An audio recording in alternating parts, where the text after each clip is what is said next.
Hello दोस्तों, छोटी सी information के साथ में आपकी वीडियो स्टार्ट करेंगे। दोस्तों, अगर आपने देव फार्मेसी का ऐप अभी तक डाउनलोड नहीं किया है तो देव फार्मेसी का ऐप आप डाउनलोड कर लीजिए। प्ले स्टोर पर आपका ऐप दिया गया है। अगर आप वहां से नहीं डाउनलोड करना चाहते तो डिस्क्रिप्शन बॉक्स में लिंक दिया गया है, तो आप डिस्क्रिप्शन बॉक्स से देव फार्मेसी ऐप को डाउनलोड कर लीजिए। यहाँ पर दोस्तों आपके D form second year, D form first year के टोटल कोर्स दिए गए हैं। एग्जिट एग्ज़ाम की प्रिपरेशन के भी आपके कोर्स हैं, जिसमें दोस्तों आपको सभी चीज़ें प्रोवाइड की जाएंगी। जो भी मल्टीपल चॉइस होंगे उनको प्रोवाइड किया जाएगा, जो इम्पोर्टेंट होगा, जो सेशन एग्ज़ाम के लिए इम्पोर्टेंट होगा, जितना भी दोस्तों आपके पासिंग के लिए जो मेरी तरफ से बन पाएगा सब आपको ऐप के अंदर प्रोवाइड किया जाएगा। तो स्टार्ट करते हैं आपकी वीडियो। तो दोस्तों, इस वीडियो में बात करने वाले हैं फार्मास्यूटिक्स का चैप्टर नंबर जो आपका सेकंड है, पैकेजिंग मटेरियल। तो पैकेजिंग मटेरियल बारा पूरा चैप्टर इस वीडियो में कंप्लीट करेंगे। ये आपका मतलब न्यू जो सेशन स्टार्ट हुआ है डी फॉर्म फर्स्ट ईयर का, उन स्टूडेंट के लिए प्रॉपर वीडियोस बनाई जा रही हैं टाइपिंग मेथड से। तो दोस्तों, इसमें हम पैकेजिंग मटेरियल का जितना भी आपके सिलेबस के अंदर टॉपिक होगा इस पूरी मैराथन क्लास के अंदर कंप्लीट करेंगे। और दोस्तों, यूट्यूब पर आपकी चैप्टर नंबर फर्स्ट फार्मास्यूटिक्स की वीडियो आ चुकी है, चैप्टर नंबर सेकेंड आप देख रहे हैं और चैप्टर नंबर थर्ड की वीडियो और आएगी यूट्यूब पर। उसके बाद दोस्तों, इनके जो नेक्स्ट चैप्टर हैं वे आपको ऐप पर प्रोवाइड किए जाएंगे, देव फार्मेसी ऐप, क्योंकि आपको वहां पर टोटल टाइपिंग वाली पीडीएफ भी प्रोवाइड की जाती हैं और उसके बाद उनकी वीडियो भी प्रॉपर प्रोवाइड की जाएगी। तो ये वीडियो आपको सैंपल के रूप में दिखाने के लिए बनाई जाती हैं, जिससे जो है आप लोगों को अगर पीडीएफ और वीडियोस अच्छी लगती हैं तो आप लोग मेरा व्हाट्सएप ग्रुप और उसके बाद कोर्स को परचेज कर सकते हैं देव फार्मेसी ऐप पर। 499 में आपको टोटल पीडीएफ प्रोवाइड कर दी जाएंगी। उसके बाद आपके जितने भी सब्जेक्ट हैं डी फॉर्म फर्स्ट ईयर के अंदर, उनकी पीडीएफ आपको प्रोवाइड कर दी जाएगी। तो दोस्तों, वीडियो अगर अच्छी लगे तो वीडियो को लाइक कर देना और हमारे चैनल को भी सब्सक्राइब कर देना। तो दोस्तों, बात करते हैं पैकेजिंग मटेरियल। तो सबसे पहले देखते हैं कि पैकेजिंग मटेरियल होता क्या है। यानी जो पैकेजिंग की जाती है उसके लिए जो मटेरियल तैयार किया जाता है वही होता है आपका पैकेजिंग मटेरियल। यानी पैकेजिंग क्या होता है दोस्तों? पैकेजिंग यानी आपने टेबलेट तैयार की तो उसको जब पैक किया जाता है तो जिसको कहा जाता है पैकेजिंग। तो आपकी हेडिंग है पैकेजिंग मटेरियल। पैकेजिंग मटेरियल वह मटेरियल होता है जिसके अंदर ड्रग को रखा जाता है। यानी पैकेजिंग मटेरियल जो होता है वह उस प्रकार का मटेरियल होता है जिसमें ड्रग को रखा जाता है। एग्जाम्पल जो पैकेजिंग मटेरियल के होते हैं, जैसे ग्लास भी हो सकता है, प्लास्टिक के भी हो सकते हैं पैकेजिंग मटेरियल, और आपके मेटल के भी हो सकते हैं और रबर के भी हो सकते हैं। तो पैकेजिंग मटेरियल वह मटेरियल होता है जिसके अंदर ड्रग को रखा जाता है। यानी ड्रग को उसमें रख दिया जाता है, उसके बाद उसको मार्केट में लाया जाता है। फिर पार्ट ऑफ पैकेजिंग, यानी पैकेजिंग के कितने पार्ट होते हैं, पैकेजिंग को किन पार्ट्स में डिवाइड किया गया है, तो उनके बारे में बात करेंगे। आपके सिलेबस के अंदर टॉपिक दिया गया है तो उस प्रकार से हम बात करेंगे। तो दोस्तों, सबसे पहला टॉपिक आता है कंटेनर। अब कंटेनर क्या होता है? कंटेनर होता है यानी मेडिसिन जिसके कांटेक्ट में डायरेक्टली होती है उसे कंटेनर कहा जाता है। तो हम आपको एक एग्जांपल दिखाएंगे। दोस्तों, हमने एक छोटा सा सिरप लिया है, ये आपका है एम्ब्रोक्सोल। एम्ब्रोक्सोल सिरप है, यानी कफ का सिरप है। तो दोस्तों, इसके अंदर जो मेडिसिन रखी गई है और ये इसके कांटेक्ट में है, मेडिसिन इस कंटेनर के कांटेक्ट में है, तो इसको कहा जाता है कंटेनर। यानी जिसके कांटेक्ट में मेडिसिन होती है उसको कहा जाता है कंटेनर। और क्लोजर क्या होता है? देखिए, कंटेनर को जिसके माध्यम से बंद किया जाता है उसको क्लोजर कहा जाता है। ये आपका जो इसका लगा हुआ है क्लोजर, ऊपर की तरफ इसमें लगा हुआ है क्लोजर, यानी कंटेनर को जिसके माध्यम से बंद किया जाता है उसको कहा जाता है क्लोजर। और ये जो आपका सिरप है, किसी पैकेज के अंदर इसको रख दिया जाए, यानी डिब्बे के अंदर रख दिया जाए इसको, यानी सिंगल इसको रख दिया जाए किसी डिब्बे के अंदर, तो दोस्तों ये आपका हो जाता है कार्टन। कार्टन यानी क्या होता है आपका? कंटेनर और क्लोजर को जो कवर करता है। यानी ये आपका हो गया कंटेनर, ये हो गया क्लोजर। इसको जो कवर करने का वर्क करता है उसको आउटर भी कहा जाता है और कार्टन भी कहा जाता है। फिर जो आपका इस सिरप को आपने एक पैकेज के अंदर बंद कर दिया, फिर उसके बाद इसी प्रकार की बहुत सी सिरप को आपने एक बॉक्स के अंदर रख दिया, तो उसको कहा जाता है बॉक्स। कंटेनर, क्लोज़र, कार्टन तीनों को मिक्स करके एक बड़े बॉक्स में रखा जाता है जिसको कहा जाता है बॉक्स। दोस्तों आपने सुना भी होगा और आपने देखा भी होगा। दोस्तों बहुत सी जो सिरप्स होती हैं उनको एक बड़े से पेटी में रख दिया जाता है तो जिसको कहा जाता है बॉक्स। तो कंटेनर आपका क्या होता है, जिसके कॉन्टेक्ट में मेडिसिन होती है। और क्लोज़र क्या होता है, क्लोज़र यानी कंटेनर जिसको बंद करता है, यानी कंटेनर को बंद करने का जो वर्क करता है उसको क्लोज़र कहा जाता है। और कार्टन क्या होता है, यानी जो सिरप है उसको सिंगल किसी पैकेज के अंदर बंद कर देना, डिब्बे के अंदर बंद कर देना, वह आपका होता है कार्टन। और उसके बाद दोस्तों आपका बॉक्स होता है, यानी बहुत से सिरप को एक बॉक्स के अंदर बंद कर देना, एक पेटी के अंदर बंद कर देना, उसको कहा जाता है आपका बॉक्स। फिर आपका टॉपिक है टाइप ऑफ पैकेजिंग। पैकेजिंग कितने टाइप की होती हैं उसके बारे में बात करना है। दोस्तों अगर वीडियो अच्छी लगे तो वीडियो को लाइक कर देना और हमारे चैनल को भी सब्सक्राइब कर देना। तो दोस्तों टाइप ऑफ पैकेजिंग यानी पैकेजिंग कितने टाइप की होती हैं उसके बारे में हम बात करेंगे। तो आपकी जो पैकेजिंग होती हैं वह 3 टाइप की होती हैं। पहली होती है आपकी प्राइमरी पैकेजिंग, दूसरी होती है सेकेंडरी पैकेजिंग, तीसरी होती है टर्सरी पैकेजिंग। तो इन 3 पैकेजिंग के बारे में बात करेंगे। दोस्तों जो अभी आपको हमने प्रीवियस में अभी टॉपिक बताया पार्ट ऑफ पैकेजिंग, अगर आप वह समझ गए हैं तो दोस्तों आपको टाइप ऑफ पैकेजिंग समझने में ज़्यादा प्रॉब्लम नहीं होगी। तो प्राइमरी पैकेजिंग क्या होती है, जब मटेरियल यानी कोई भी मटेरियल हो गया, कोई भी ड्रग हो गई, यानी ड्रग को कंटेनर के अंदर रखा जाता है तो इसे प्राइमरी पैकेजिंग कहा जाता है। यानी जो आपकी ड्रग होती है वह कंटेनर के अंदर रख दी जाती है तो उसको कहा जाता है प्राइमरी पैकेजिंग। और सेकेंडरी पैकेजिंग क्या होता है, कंटेनर को फिर एक आउटर में कवर किया जाता है। जो आपका कंटेनर होता है, जो आपने कंटेनर लिया था उसको एक बॉक्स के अंदर रख दिया जाता है, यानी उसमें क्लोज़र लगाकर उसको बॉक्स के अंदर रख दिया जाता है।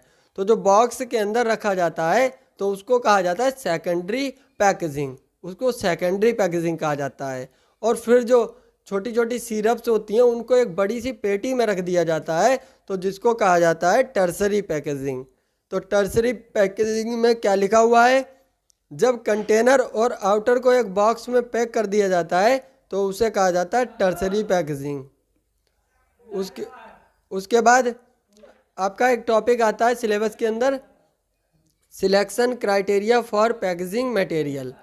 आपके सिलेबस में एक टॉपिक भी दिया गया है selection criteria for packaging material, यानी जो पैकेजिंग होती है उसके लिए कौन कौन से एरियाज़ होते हैं, सिलेक्शन एरियाज़ होते हैं जिसमें मटेरियल को सिलेक्ट किया जाता है। यानी अच्छे से अच्छा मटेरियल कब सिलेक्ट किया जाता है, पैकेजिंग के लिए कौन सा मटेरियल सिलेक्ट किया जाता है, तो उसके बारे में हम बात करेंगे। तो दोस्तों जो आपका टॉपिक है selection criteria for packaging material, यानी इसका मीन्स है कि पैकेजिंग के लिए जो मटेरियल लिया जाता है उसको सिलेक्ट करने के लिए क्या क्या क्राइटेरिया होते हैं, यानी किस कंडीशन में आप किसी मटेरियल को सिलेक्ट करेंगे और उसके बाद जो सिलेक्ट किया जाना चाहिए उसके अंदर क्या क्या क्वालिटी होनी चाहिए। यानी आपने कोई भी पैकेजिंग के लिए कोई भी मटेरियल यानी चूज़ कर लिया है तो उसके अंदर क्या क्या क्वालिटी होनी चाहिए उसको आप चूज़ करेंगे, तो उसी के बारे में बात करेंगे। तो सम फैक्टर विच में बी कंसीडर्ड, यानी कुछ फैक्टर्ड होते हैं जो लिए जाते हैं, यानी जिस बेस पर किसी मटेरियल को सिलेक्ट किया जाता है। तो पहला पॉइंट है वह लाइट से प्रोटेक्ट हो बचा सके, यानी जो आपका मटेरियल होता है वह लाइट से प्रोडक्ट को बचा सके। यहाँ पर थोड़ी सी मिस्टेक हो गई थी, यानी वह लाइट से प्रोडक्ट को बचा सके। कोई भी प्रोडक्ट है वह लाइट सेंसिटिव है, यानी उसको लाइट से थोड़ी सी प्रॉब्लम होती है। कोई भी प्रोडक्ट है अगर उसमें लाइट पड़ेगी तो वह प्रोडक्ट ख़राब हो जाएगा। तो आपका जो पैकेजिंग मटेरियल होता है इस प्रकार का होना चाहिए प्रोडक्ट को लाइट से बचा सके और उसके बाद गैसेस के रिएक्शन को रोक सके, यानी जो गैसेस रिएक्शन होती हैं उन रिएक्शंस को रोक सके, मॉइस्चर और माइक्रोब से प्रोटेक्ट कर सके। यानी नमी होती है, मॉइस्चर में नमी जो होती है वह प्रोडक्ट को ख़राब कर देती है। तो इसलिए आपका जो पैकेजिंग मटेरियल होता है वह इस प्रकार का होना चाहिए कि जो प्रोडक्ट है उसको वह मॉइस्चर से बचा सके, माइक्रोब से बचा सके और फिजिकल डैमेज ना हो। यानी जो प्रोडक्ट होता है, यानी आपका प्रोडक्ट इसी पैकेजिंग मटेरियल के अंदर रख दिया गया और पैकेजिंग मटेरियल इस क्वालिटी का होना चाहिए वह फिजिकल डैमेज ना हो। ऐसा नहीं है कि आपने जैसे प्लास्टिक वाले किसी भी कंटेनर में रख दिया और वह फिजिकल डैमेज होकर वह ड्रग के साथ मिल रहा है, तो ऐसा मटेरियल आपको चूज़ नहीं करना है। तो हमने इनकी कुछ क्वालिटीज़ लिखी हैं, उन क्वालिटीज़ को आपको बताएंगे। और दोस्तों, आपका जो सिलेबस है उसके अनुसार हम आपके सभी टॉपिक्स को कंप्लीट कराएंगे। डी फॉर्म फर्स्ट ईयर को भी कंप्लीट कराएंगे, डी फॉर्म सेकेंड ईयर को भी अच्छे से कंप्लीट कराएंगे। तो selection criteria for packaging material, तो जिसमें लिखा हुआ है पहला पॉइंट है प्रोडक्ट कंपेटिबिलिटी। जो आपका प्रोडक्ट कंपेटिबिलिटी है आपका, उसके बारे में बात करेंगे। जो आपका प्रोडक्ट कंपेटिबिलिटी है इसमें क्या लिखा हुआ है, यानी जो प्रोडक्ट होता है उसके साथ जो आपका मटेरियल होता है किसी प्रकार की कोई क्रिया ना करे। इसका कहने का मतलब यह है कि आपको जो पैकेजिंग मटेरियल लेना है तो उसके साथ ड्रग जो होती है किसी प्रकार की कोई क्रिया ना करे, तो इस प्रकार का आपको पैकेजिंग मटेरियल चूज़ करना है। और दूसरा पॉइंट लिखा हुआ है इसमें स्ट्रेंथ, यानी जो भी प्रोडक्ट के लिए मटेरियल चूज़ किया जाता है, यानी कोई भी मटेरियल प्रोडक्ट के लिए चूज़ किया गया वह बहुत मजबूत होना चाहिए। इसका कहने का मतलब है कि बहुत मजबूत होना चाहिए। और थर्ड पॉइंट है प्रोटेक्शन, यानी जो मटेरियल होता है वह ड्रग को जो प्रोटेक्शन होती है वह प्रोवाइड कर सके, यानी उसको सुरक्षा प्रदान कर सके। इसके कहने का मतलब यह है कि जो आपका पैकेजिंग मटेरियल होता है वह प्रोडक्ट को सुरक्षा प्रदान कर सके, मॉइस्चर से प्रोटेक्ट करे और लाइट से भी प्रोटेक्ट करे। फिर बात करते हैं पॉइंट नंबर 4 की, स्टेबिलिटी। स्टेबिलिटी क्या होती है, मटेरियल के साथ, यानी कोई भी मटेरियल हो गया उसके अंदर क्षमता होनी चाहिए अधिक टेम्परेचर को सहन करने की।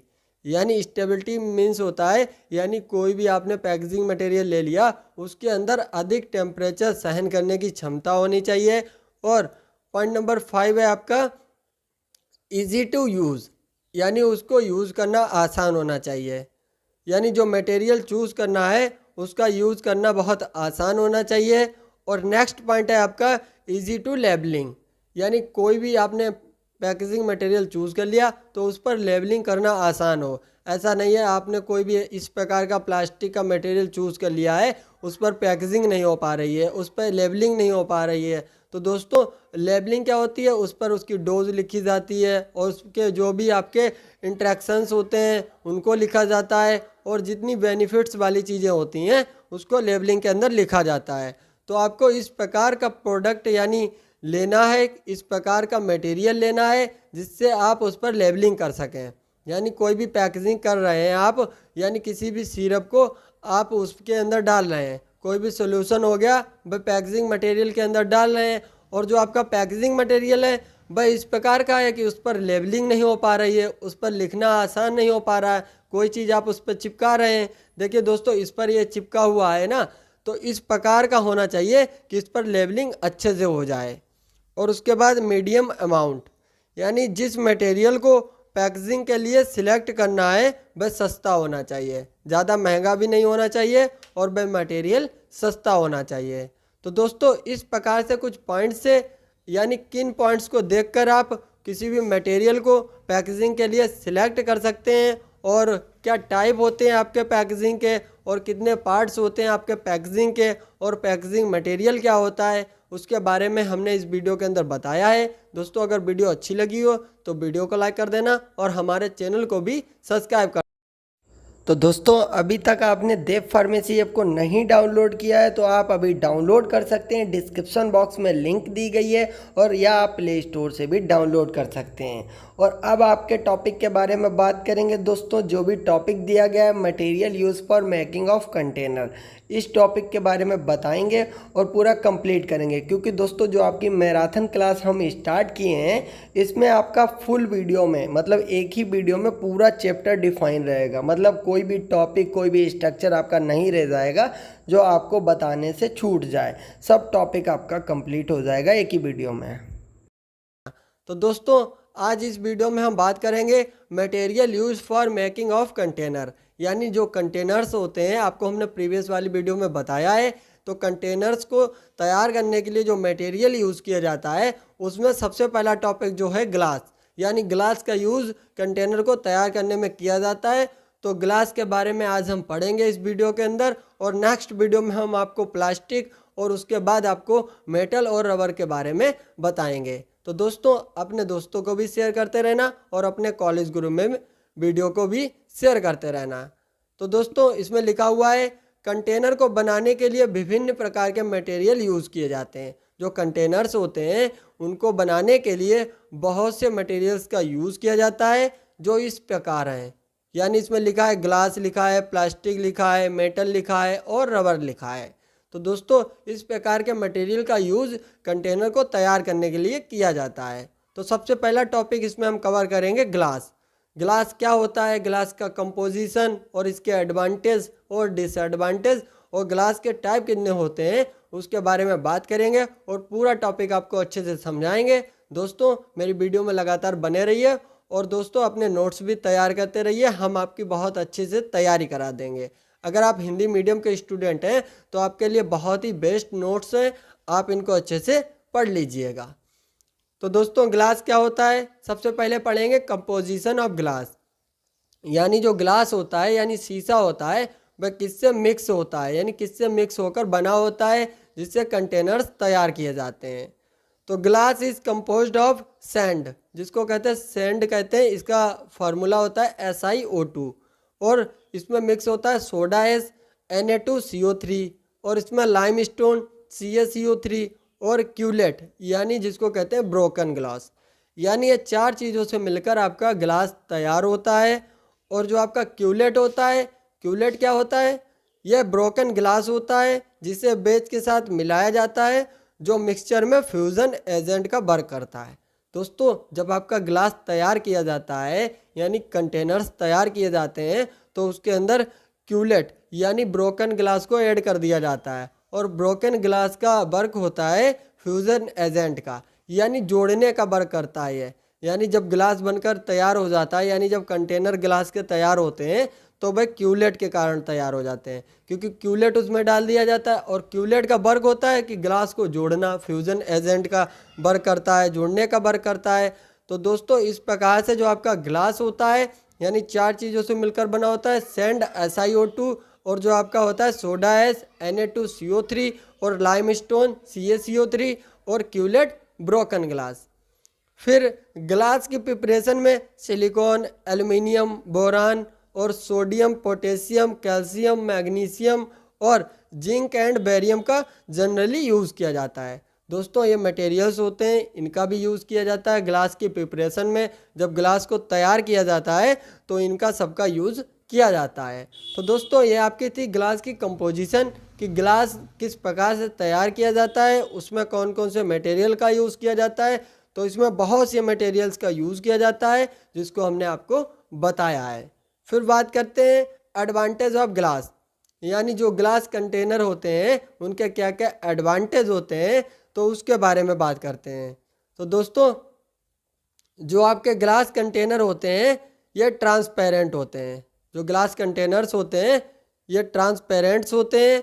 और सेकंड पॉइंट है ये वेरियस शेप एंड साइज में अवेलेबल होते हैं। जो ग्लास कंटेनर होते हैं ये वेरियस शेप में अवेलेबल होते हैं, वेरियस साइज में अवेलेबल होते हैं, और ये लाइट से भी प्रोटेक्ट होते हैं। यानी जो ग्लास कंटेनर होते हैं ये लाइट से प्रोटेक्ट होते हैं। दोस्तों इनके अंदर लाइट अंदर नहीं जा पाती है, और ये मॉइस्चर एंड एटमॉस्फेरिक गैसेस के लिए इम्परमिएबल होते हैं। जब इसके अंदर किसी भी मटेरियल को रख दिया जाता है तो इनके अंदर ना तो मॉइस्चर जा पाता है अंदर, और ना तो कोई भी एटमॉस्फेरिक जो गैसेस होती हैं वह इनके अंदर नहीं जा पाती हैं, जो आपके ग्लास वाले कंटेनर होते हैं। और इसके बाद इन्हें सरलता से साफ़ किया जा सकता है। जो आपके ग्लास के कंटेनर होते हैं इनको सरलता से साफ़ भी किया जा सकता है, और ये सस्ते होते हैं। क्योंकि इनके एडवांटेज के बारे में बात कर रहे हैं तो दोस्तों ये ट्रांसपेरेंट्स होते हैं, ये सस्ते होते हैं, इन्हें सरलता से साफ़ भी किया जा सकता है। तो इनके इस प्रकार के एडवांटेज को हमने लिखा है। और उसके बाद बात करते हैं डिसएडवांटेज ऑफ ग्लास कंटेनर। जो ग्लास कंटेनर होते हैं इनके क्या क्या डिसएडवांटेज होते हैं उनके बारे में बात करते हैं। तो इनका पहला पॉइंट है ग्लास फ्रैगिल टाइप के होते हैं, इसलिए आसानी से टूट जाते हैं। फ्रैगिल मीन्स भंगुर, यानी जो ग्लास होते हैं वह आपके भंगूर टाइप के होते हैं, यानी भंगूर वह होता है जब गिलास को नीचे डाल दिया जाता है तो वह बिखर जाता है टूट के, तो जिसको कहा जाता है भंगूर। यानी गिलास फ्रेगल टाइप के होते हैं, इसलिए आसानी से टूट जाते हैं, यह इनका डिसएडवांटेज हो गया। और सेकंड पॉइंट है, गिलास के कंटेनर हैवी होते हैं, जिससे ट्रांसपोर्टेशन की लागत बढ़ जाती है। दोस्तों, जो गिलास के कंटेनर होते हैं उनका वजन ज़्यादा होता है और इनको बहुत ही सावधानी से ट्रांसपोर्ट किया जाना चाहिए, तो इसलिए इनके ट्रांसपोर्ट की जो लागत होती है, जो रुपए होते हैं, इनको एक दूसरी जगह पर ट्रांसपोर्ट किया जाता है तो इनकी लागत बढ़ जाती है।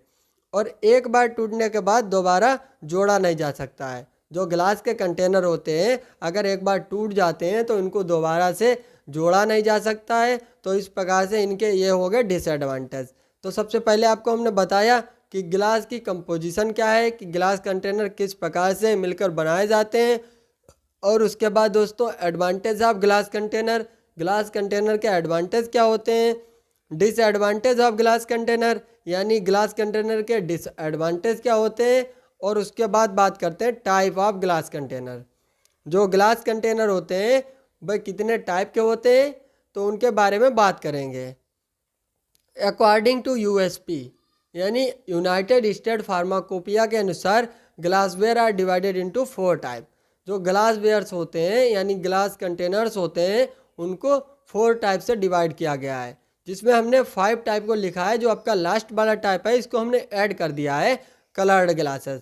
वट आपके borosilicate glasses, treated soda lime glass, regular soda lime glass और नॉन पेरेंटल ग्लास आपके यूएसपी जो आपकी यूनाइटेड स्टेट फार्माकोपिया है उसके अनुसार ग्लास के टाइप्स होते हैं। तो पहला टाइप है बोरोसिलिकेट ग्लास।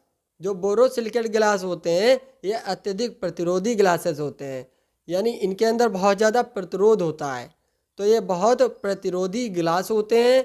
और एल्केलिनिटी बोरिक ऑक्साइड का यूज़ करके रिमूव की जाती है। यानी एल्केलिनिटी मीन्स होता है आपका क्षारता, इसके अंदर क्षारता प्रेजेंट होती है, तो दोस्तों ये बोरिक ऑक्साइड का यूज़ करके इसके अंदर से रिमूव कर दी जाती है।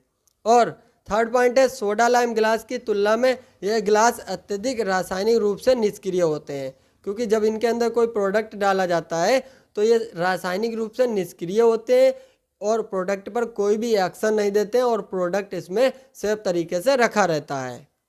और पॉइंट नंबर 4 है इनका use strong acid, alkali and all type के सॉल्वेंट को संचय करने के लिए किया जाता है। जो स्ट्रॉन्ग एसिड्स होते हैं यानी जिनका बहुत ज़्यादा खतरनाक एक्शन होता है उनको इन कंटेनर में रखा जाता है। जो एल्कलीज होते हैं उनको रखा जाता है, और जितने भी ऑल टाइप के आपके सॉल्वेंट हो गए उनको इनके अंदर स्टोर किया जाता है। और जो आपके बोरोसिलिकेट गिलास होते हैं इनका उच्च गलनांक होता है, यानी इनका मेल्टिंग पॉइंट जो होता है वह उच्च होता है। अगर इनको हाई टेम्परेचर भी दिया जाए तो इन पर कोई ज़्यादा प्रभाव नहीं पड़ता है, इसलिए यह हाई टेम्परेचर सहन कर सकते हैं।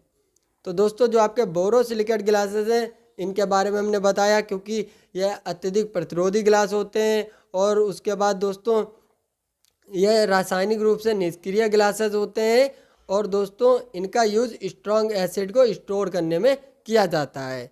और इनका यूज़ कहाँ कहाँ होता है, तो दोस्तों लेबोरेटरी ग्लास ऑपरेटर्स में, जो आपकी लैब्स होती हैं डी फॉर्म के अंदर, बी फॉर्म के अंदर, और आपके 12th में भी लैब्स होती हैं, उनके अंदर जो ग्लासेस का यूज़ किया जाता है किसी प्रोडक्ट यानी किसी मटेरियल को रखने के लिए, तो उसमें भी इनका यूज़ किया जाता है। और पॉइंट नंबर 2 है केमिकल रीजेंट बोतल को बनाने में इनका यूज़ किया जाता है। जो केमिकल रीजेंट बोटल्स होती हैं, आपने शीशे की बोटल्स देखी होंगी, उनको तैयार करने में इनका यूज़ किया जाता है बोरोसिलिकेट ग्लासेस का।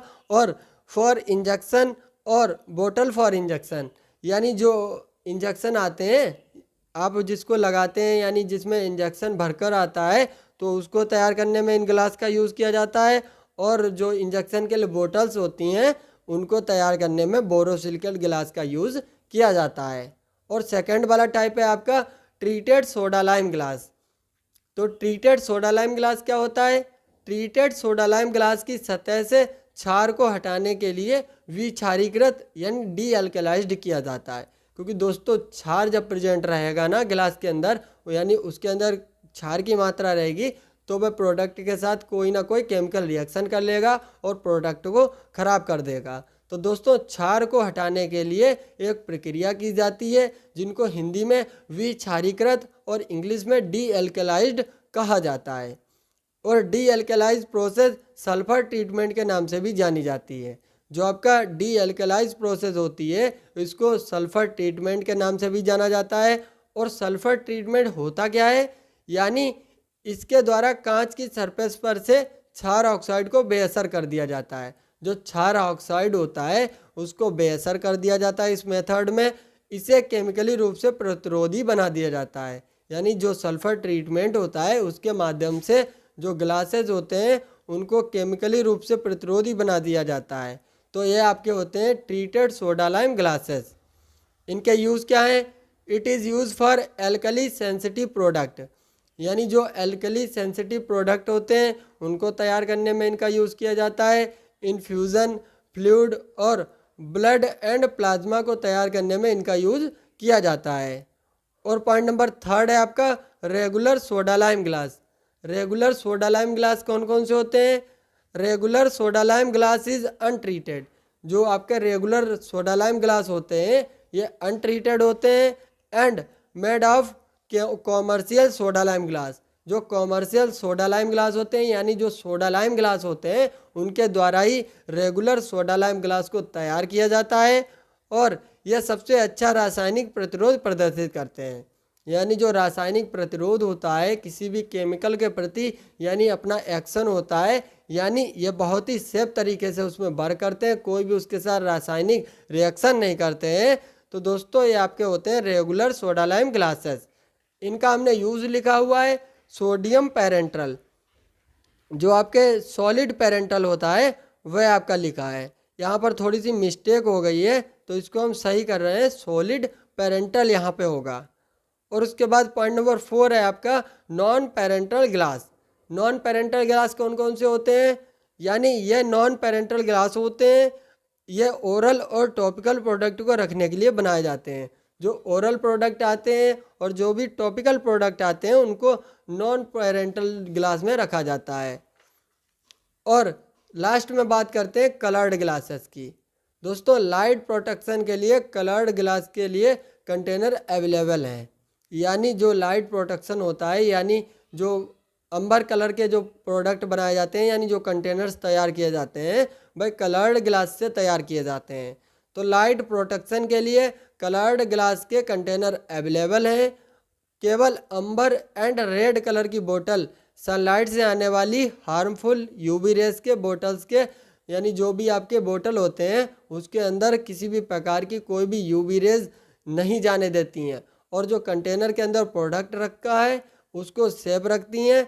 और भाई कौन से ग्लास होते हैं? Coloured glass. आपने लैब में देखा होगा, वहाँ लैब में ज़्यादातर कलर्ड ग्लास आपको देखने को मिले होंगे। यानी जो प्रोडक्ट्स रखा होता है जिसके अंदर वह आपके कलर्ड ग्लास होते हैं। कलर्ड ग्लास का यूज़ क्यों किया जाता है? क्योंकि ये सनलाइट से आने वाली यूवी रेज जो होती हैं उनसे प्रोडक्ट को प्रोटेक्ट करते हैं। तो दोस्तों ये जो आपके टाइप ऑफ ग्लास के थे तो उसके बारे में हमने बात किया और अच्छे से आपको समझाया। अगर वीडियो अच्छी लगी हो तो वीडियो को लाइक कर देना और हमारे चैनल को भी सब्सक्राइब कर। तो दोस्तों अब आपके नेक्स्ट टॉपिक प्लास्टिक के बारे में बात करेंगे। मतलब प्लास्टिक के कुछ प्रोडक्ट होते हैं जिनका यूज़ किया जाता है कंटेनर को बनाने के लिए। तो दोस्तों प्लास्टिक के बारे में फुल इन्फॉर्मेशन बताएंगे, इसके कंपोजिशन के बारे में बताएंगे, जो भी नॉलेज होगी आपको प्रोवाइड करेंगे। तो दोस्तों वीडियो को ज़्यादा से ज़्यादा अपने दोस्तों को शेयर करें। जो भी new student D form first year में एडमिशन लिए हैं उनको मेरा चैनल शेयर करें। और दोस्तों वीडियो को लाइक भी कर दें, ज़्यादा से ज़्यादा कमेंट करें, जिससे दोस्तों हमको हेल्प मिलेगा, हम आपको बहुत ज़्यादा हेल्प प्रोवाइड करेंगे।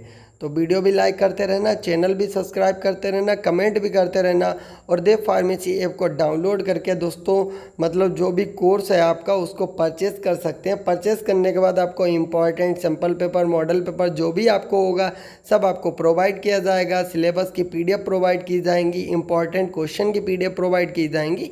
तो सब आपको टॉपिक प्रोवाइड किया जाएगा। तो प्लास्टिक के बारे में बताएंगे, कंपोजिशन ऑफ प्लास्टिक, यानी प्लास्टिक की कंपोजिशन क्या होती है और इसके एडवांटेज और डिसएडवांटेज के बारे में बात करेंगे।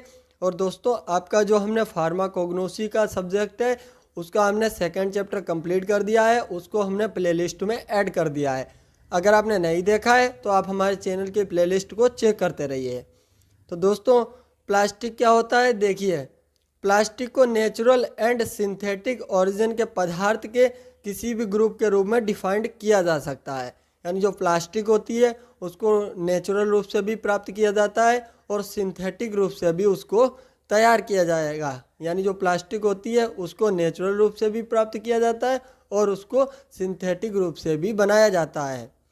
और जो प्लास्टिक होती है इसका हाई मॉलिक्यूलर वेट होता है, यानी इसका मॉलिक्यूलर वेट ज़्यादा होता है और जिसे हीट या प्रेशर के द्वारा किसी भी शेप में ढाला जा सकता है। दोस्तों यानी जो प्लास्टिक होती है उसको हीट देकर किसी भी शेप में आप उसको ढाल सकते हैं। और इसमें आप ये चैप्टर में पढ़ रहे हैं कंटेनर तैयार करने के लिए। तो दोस्तों जो प्लास्टिक होती है उसको हीट देकर कंटेनर का शेप दे दिया जाता है और जिसमें किसी जो आपका सॉल्यूशन होता है या सॉल्वेंट होता है कुछ भी होता है उसको स्टोर कर दिया जाता है।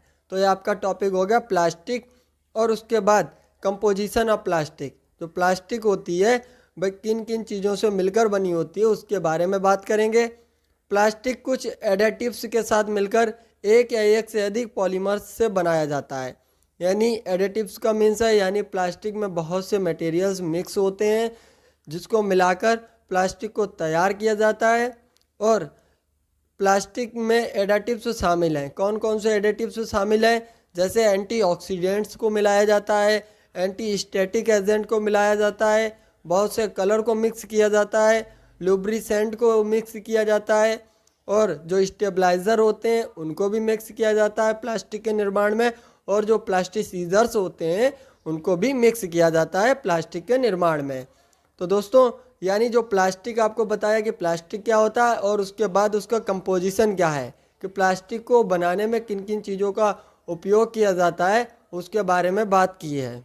फिर इसके एडवांटेज क्या हैं, यानी जो प्लास्टिक के कंटेनर्स तैयार किए जाते हैं उनके क्या क्या एडवांटेज हैं। जैसे आपको हमने बताया था कि ग्लास के जो कंटेनर होते हैं उनके क्या क्या एडवांटेज होते हैं और डिसएडवांटेज क्या होते हैं।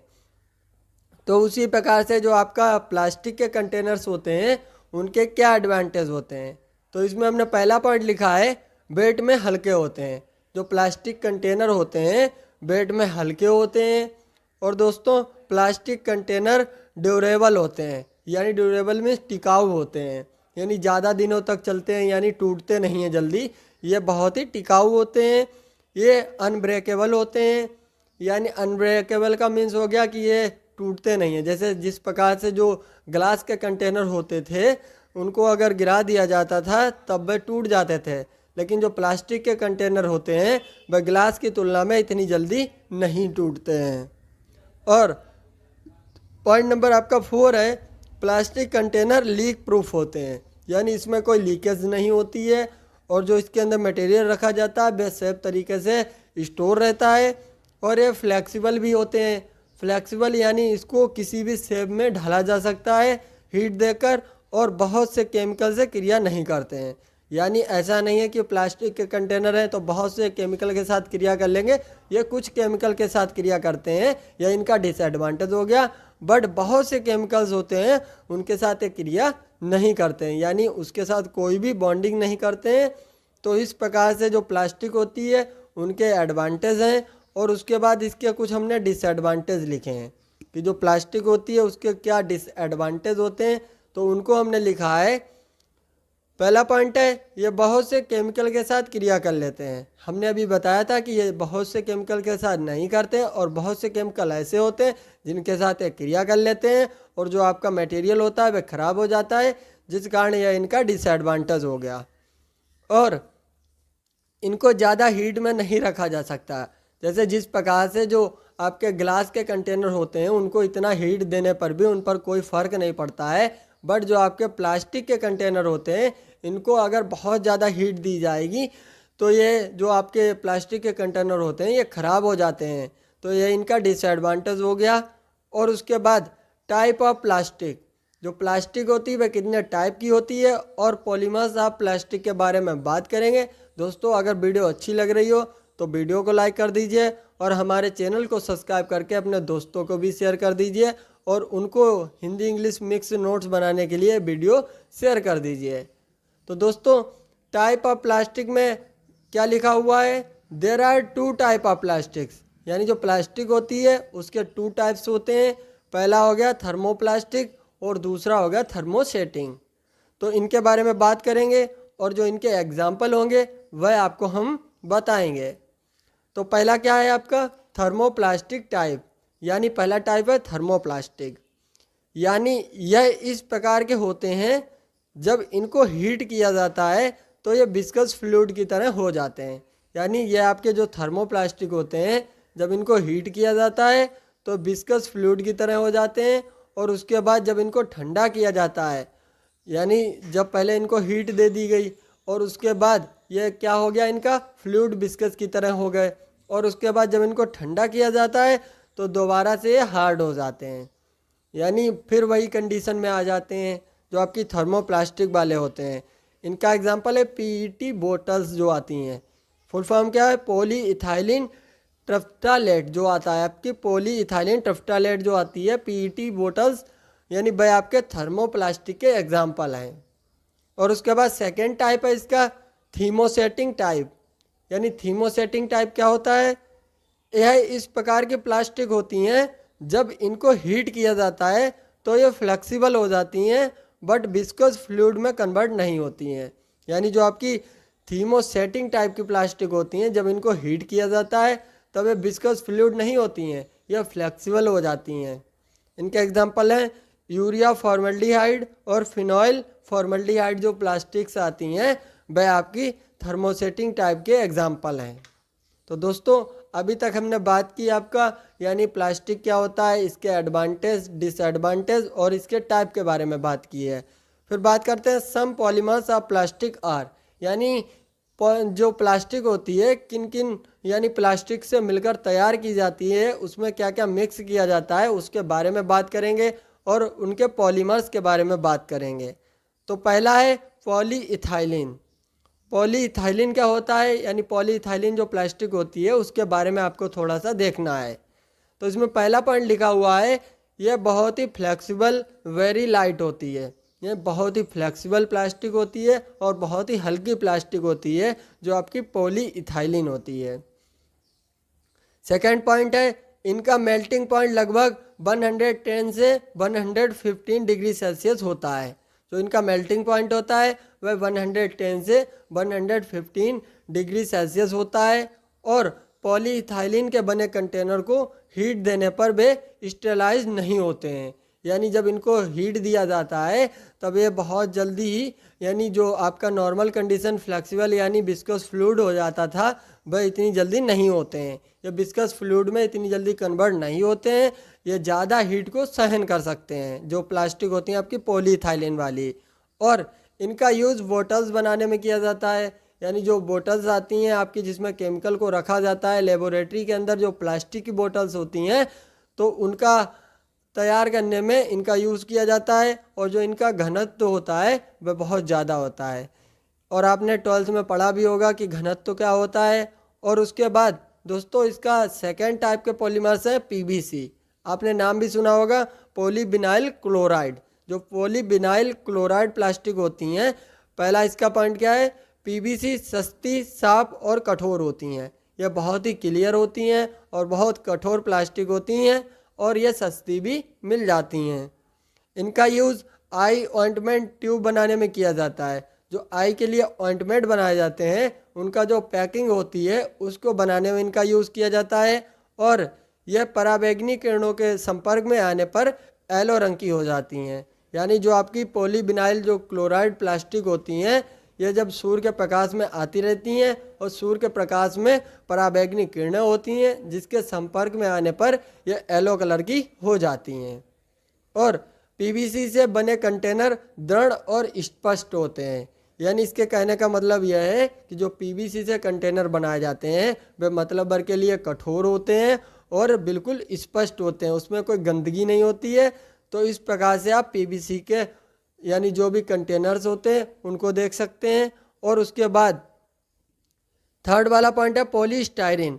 पॉलीस्टाइरीन प्लास्टिक क्या होती है, देखिए ये hard rigged and light material होते हैं, यानी बहुत ही हार्ड होते हैं, बिल्कुल फ्लेक्सिबल नहीं हो सकते हैं, यानी बहुत कठोर कंटेनर तैयार किए जाते हैं। और उसके बाद इनका जो वज़न होता है वज़न भी कम होता है। और उसके बाद जो पॉलीस्टाइरीन जो प्लास्टिक होती है इनका यूज़ बोटल्स और जो आपके ऑइंटमेंट्स होते हैं, ऑइंटमेंट जिनको रखा जाता है और उसके बाद जार्स बनाने में किया जाता है, जैसे बहुत से केमिकल को बड़े बड़े जार में रखा जाता है। और उसके बाद जो बॉक्सेस होते हैं और जो सिरंज होते हैं, यानी आपने देखी होंगी सिरंज, यानी सिरंज को पॉलीस्टाइरीन से बनाया जाता है। तो दोस्तों इस प्रकार से आपका जो थर्ड वाला पॉइंट था पॉलीस्टाइरीन, इसको हमने कंप्लीट किया। फिर बात करते हैं फोर्थ नंबर पर पॉलीएमाइड, जिसको नायलॉन भी कहा जाता है। इसका पहला पॉइंट क्या है, इसका मेल्टिंग पॉइंट 200 डिग्री सेल्सियस होता है और इनका use syringe, packaging films for surgical dressing and instrument, यानी जो भी मेडिकल लाइन में इंस्ट्रूमेंट का यूज़ किया जाता है, जो भी सर्जिकल ड्रेसिंग में यानी इंस्ट्रूमेंट यूज़ किए जाते हैं उनको बनाने में इनका यूज़ किया जाता है। और ये अत्यंत स्ट्रॉन्ग होते हैं, इसे यांत्रिक तरीक़ों से इजीली नष्ट नहीं किया जा सकता है। यानी जो आपकी पॉलीएमाइड यानी प्लास्टिक होती हैं इनको बहुत जल्द नष्ट नहीं किया जा सकता है, इसके लिए बहुत ज़्यादा प्रोसेस करनी होती है जब इनको डिस्ट्रॉय करना होता है। और ये ऑक्सीजन के लिए इम्परमिएबल होते हैं, यानी इनके अंदर ऑक्सीजन नहीं जा सकती है। अगर कोई आपने मटेरियल इसमें रख दिया है तो उसके अंदर ऑक्सीजन नहीं जा सकती है, ये ऑक्सीजन के लिए भी इम्परमिएबल होते हैं। और बात करते हैं आपका फिफ्थ नंबर पॉलीमिथाइल मिथोएक्रेलेट, जो आपकी पॉलीमिथाइल मिथोएक्रेलेट जो आपकी प्लास्टिक होती है जिसको शॉर्ट में कहते हैं PMMA। तो दोस्तों it is a hard strong but light transparent plastic, यानी ये बहुत ही हल्की प्लास्टिक होती है और हार्ड होती है, बट ये आपकी जो ट्रांसपेरेंट प्लास्टिक होती है, यानी इनसे आर पार देखा जा सकता है। और इनका यूज़ बोटल्स एंड ट्यूब्स बनाने में किया जाता है। जो आपके ऑइंटमेंट्स होते हैं उनको जब रखा जाता है तो वह वाले जो ट्यूब्स होते हैं उनको बनाने में किया जाता है, और बहुत सी बोटल्स बनाने में भी इनका यूज़ किया जाता है। तो दोस्तों जो आपका टॉपिक था प्लास्टिक वाला उसको हमने अच्छे से कंप्लीट किया। अगर वीडियो अच्छी लगी हो तो वीडियो को लाइक कर देना और हमारे चैनल को भी सब्सक्राइब कर। तो दोस्तों आशा करते हैं अभी तक की वीडियो आपको समझ में आई होगी। और दोस्तों अभी तक के जो भी टॉपिक आपने पढ़े हैं उनके हमने स्ट्रक्चर दिखाकर आपको टॉपिक बताए हैं। अब आपके मेटल और रबर वाला टॉपिक बचा हुआ है। तो अब हम मेटल के बारे में बात करेंगे कि दोस्तों जो मेटल होता है उसका यूज़ जो है पैकेजिंग मटेरियल में किस प्रकार से किया जाता है, इस बात के बारे में बात करेंगे। और दोस्तों अगर आप डी फॉर्म फर्स्ट ईयर में न्यू एडमिशन लिए हुए हैं तो दोस्तों आपका मतलब जितना भी ऐप के अंदर चार्ज है ज़्यादा चार्ज नहीं है, 499 चार्ज है, जिसमें आपको full PDF full content with important sessional exam important जो भी प्रीवियस ईयर के मॉडल पेपर होंगे, जो हम आपके लिए सैम्पल मॉडल पेपर प्रोवाइड करेंगे, सब आपको वहीं पर प्रोवाइड किया जाएगा। तो देखिए दोस्तों जब आप कॉलेज में इतना फीस अपना खर्च किए हैं और दोस्तों अगर आपको मेरे चैनल से थोड़ा भी हेल्प मिलता है तो 499 कोई बड़ी बात नहीं होती है। आप ऐप को डाउनलोड करें, डिस्क्रिप्शन बॉक्स में लिंक दी गई है और वहाँ से कोर्स को परचेज कर लें, जिससे आपकी पढ़ाई में बहुत ज़्यादा हेल्प हो पाएगा।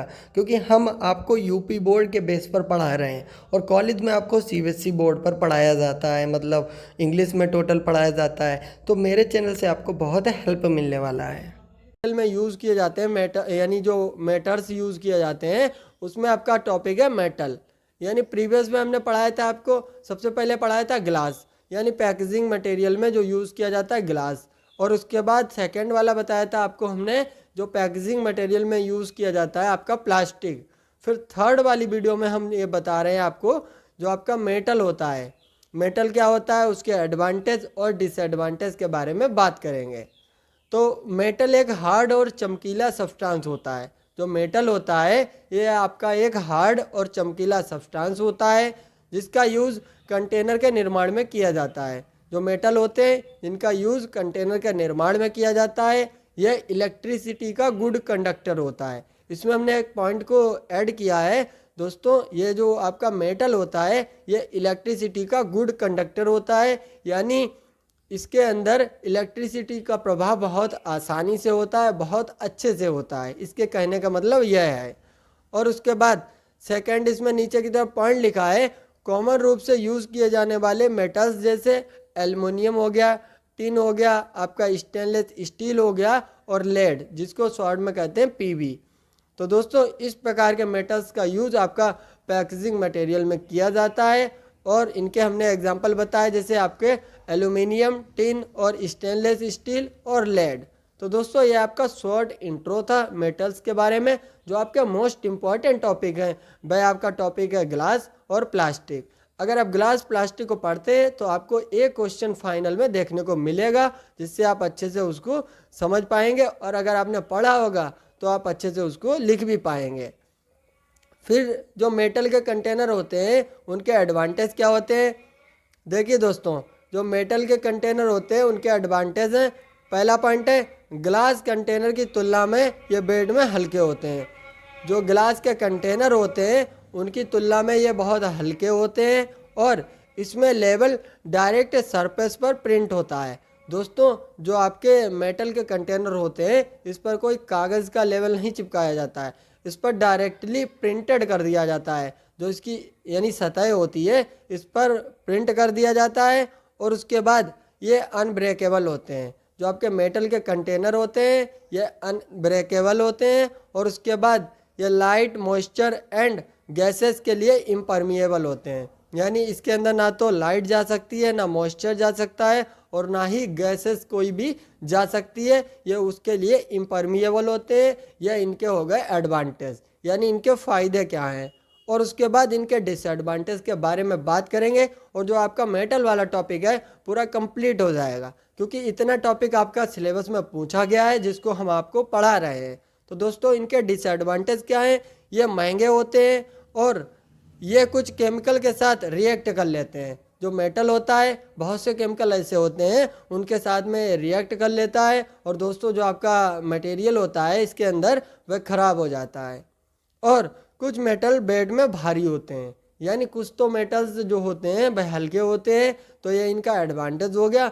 बट बहुत से मेटल्स ऐसे होते हैं जिनका वज़न बहुत ज़्यादा होता है और जिनको ट्रांसपोर्ट करने में बहुत ज़्यादा प्रॉब्लम होती है। जैसे आपको हमने बताया था कि ग्लास के जो कंटेनर होते हैं वे भारी होते हैं, जिनके ट्रांसपोर्टेशन में बहुत ज़्यादा लागत लग जाती है।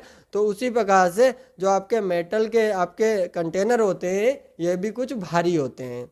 तो दोस्तों इस प्रकार से आपका जो मेटल वाला टॉपिक है वह कंप्लीट होता है। अगर वीडियो अच्छी लगे तो वीडियो को लाइक कर देना और हमारे चैनल को भी सब्सक्राइब कर देना।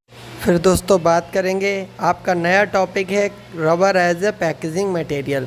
तो rubber as a packaging material के बारे में बात करने वाले हैं कि किस प्रकार से जो रबर के मटेरियल से बनाए जाते हैं जो पैकेजिंग कंटेनर होते हैं उनके बारे में अब बताएंगे आपको। ये आपका लास्ट टॉपिक है। इस टॉपिक को पढ़ने के बाद आपका चैप्टर नंबर 2 फार्मास्यूटिक्स का पूरा कंप्लीट हो जाएगा और आप लोग वीडियो को ज़्यादा से ज़्यादा दोस्तों को शेयर करना, अपने कॉलेज ग्रुप में वीडियो को शेयर करना है। लिखा हुआ है रबर। यह एक इलास्टिक सब्सटेंस होता है। जो रबर होता है दोस्तों वह एक इलास्टिक सब्सटेंस होता है।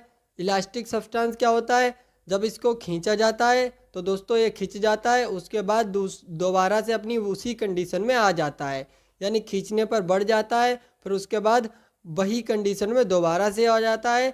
यह एक इलास्टिक सब्सटेंस होता है।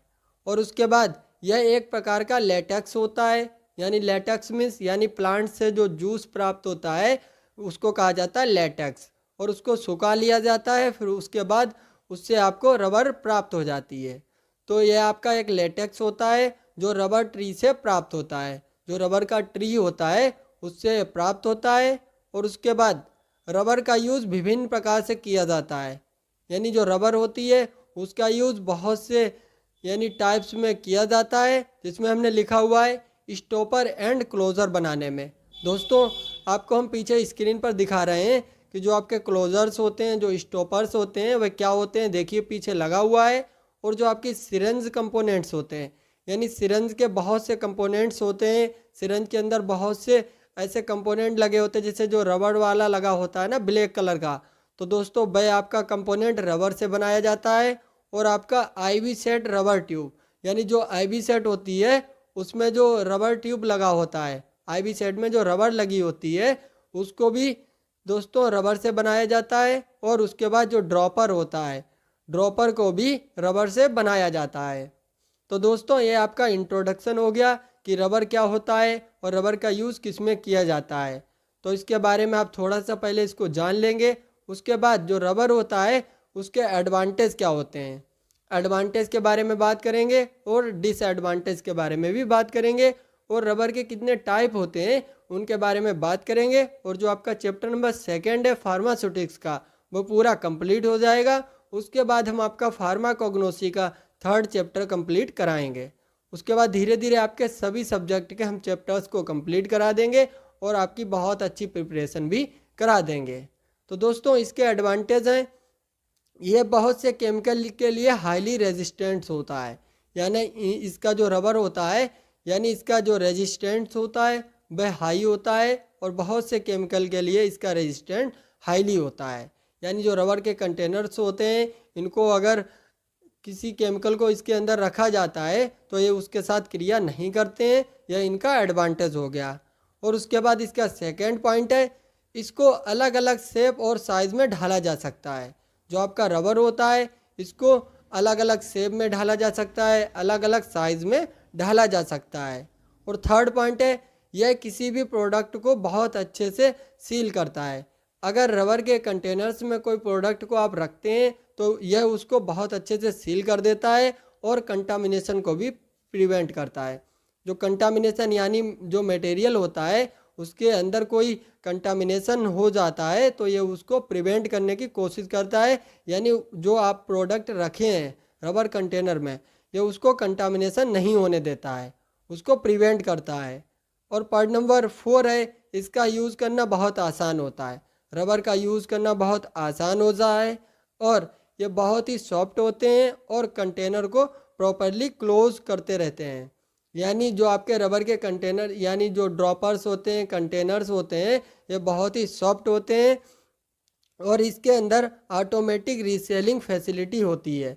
यानी दोस्तों एक जो आपकी वाइल आती है जिसमें ऊपर रबर लगी होती है और उसमें आप जब सिरंज के द्वारा कोई भी उसका मटेरियल भरते हैं, यानी जो उसके अंदर सॉल्यूशन दिया गया होता है उसको भर लेते हैं, दोबारा से आपको फिर ज़रूरत पड़ती है तो उसके जो क्लोज़र लगा होता है रबर का, फिर उसमें फिर से आप उसको डालकर ऐसे भर लेते हैं।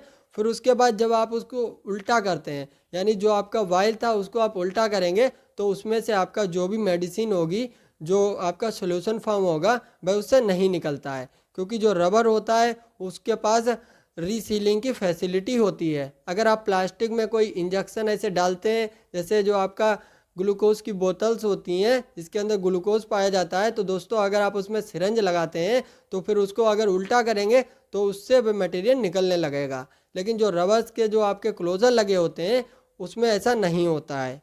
और जो आपका रबर होते हैं इसके कंटेनर और जितने ड्रॉपर आते हैं आपके और इसके क्लोज़र और स्टॉपर ये बहुत ही सस्ते आते हैं, तो ये आपके हो गए एडवांटेज। फिर उसके बाद बात करते हैं डिसएडवांटेज की। दोस्तों कोई चीज़ के अगर एडवांटेज होते हैं तो उसके डिसएडवांटेज भी होते हैं। तो इसमें हमने कुछ डिसएडवांटेज को लिखा है, तो भाई आपके डिसएडवांटेज क्या हैं। देखिए रबर कुछ केमिकल के लिए सेंसिटिव होते हैं, यानी कुछ केमिकल ऐसे होते हैं जिनके साथ रबर क्रिया कर लेती है और वह केमिकल को ख़राब कर देती है, यह इसका डिसएडवांटेज हो गया। और इसकी ऑर्डर अनप्लीजेंट होती है, यानी जो रबर की ऑर्डर होती है यानी जो इसकी महक होती है वह बहुत ही बेकार होती है, तो जिस कारण यह इसका हो गया डिसएडवांटेज। फिर बात करते हैं टाइप ऑफ रबर। जो रबर होता है वह कितने टाइप का होता है, तो इसके बारे में बात करेंगे। तो दोस्तों जो आपका रबर होता है वह आपका होता है नेचुरल रबर भी होता है और जो आपका सिंथेटिक रबर भी होता है। नेचुरल रबर क्या होता है, ये नेचुरली रूप से हमें प्राप्त होता है, और सिंथेटिक क्या होता है यानी इसको मानव द्वारा तैयार किया जाता है, जिसको कहा जाता है सिंथेटिक रबर। तो हम सबसे पहले बात करेंगे दोस्तों आपके जो नेचुरल रबर है उसके बारे में बात करेंगे, और उसके बाद आपका जो सिंथेटिक रबर है उसके बारे में भी बात करेंगे। तो नेचुरल रबर क्या होता है, इस प्रकार की रबर नेचुरल रूप से प्राप्त होती है, यानी जो नेचुरल रबर होती है यह हमें नेचुरल रूप से प्राप्त होती है, यानी पेड़ से प्राप्त होती है, और उसमें कुछ केमिकल को मिलाकर रबर के प्रोडक्ट बनाए जाते हैं। यानी जो हमें ट्री से प्राप्त होती है रबर, उसमें कुछ केमिकल को मिला दिया जाता है, थोड़ा बहुत जो केमिकल मिलता है उसको मिक्स कर दिया जाता है। उसके बाद आपके जो कंटेनर्स होते हैं उनको रबर के बना दिया जाता है, यानी रबर को अच्छे से तैयार कर लिया जाता है। उसके बाद उनके कंटेनर्स को तैयार कर लिया जाता है। और there are two type of natural rubber. जो नेचुरल रबर होती है उसके टू टाइप होते हैं, एक होती है सॉफ्ट रबर और दूसरी होती है हार्ड रबर। तो सॉफ्ट रबर कौन सी होती है?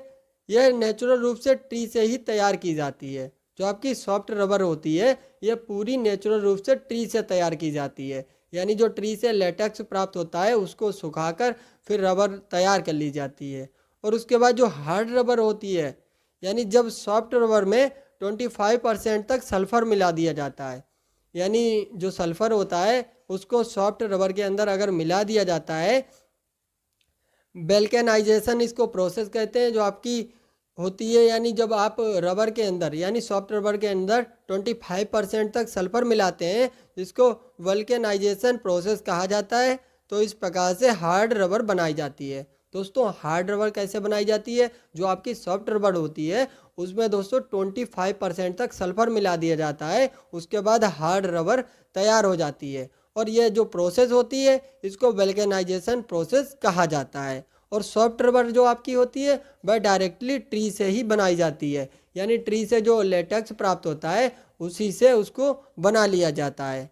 और इसका सेकंड टाइप है सिंथेटिक रबर, यानी इस प्रकार की रबर को आर्टिफिशियली तरीके से प्रिपेयर किया जाता है, यानी मानव के द्वारा इसको तैयार किया जाता है। इसमें बहुत से केमिकल के द्वारा इन रबर्स को तैयार किया जाता है।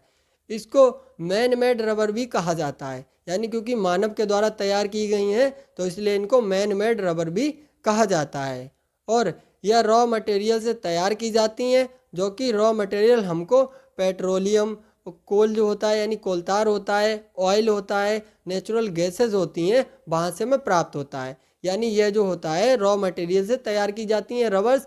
और जो मटेरियल होते हैं वह हमने आपको बताया पेट्रोलियम, कोल और ऑयल, इनसे हमें रॉ मटेरियल प्राप्त होता है। उसके बाद सिंथेटिक जो रबर होती हैं उनको तैयार कर लिया जाता है। तो दोस्तों आपको हमने क्या क्या टॉपिक बताया है रबर वाले टॉपिक में, एक बार आपको दोबारा से एक बार बताते हैं, और जो आपका चैप्टर है पूरा कंप्लीट हो जाएगा।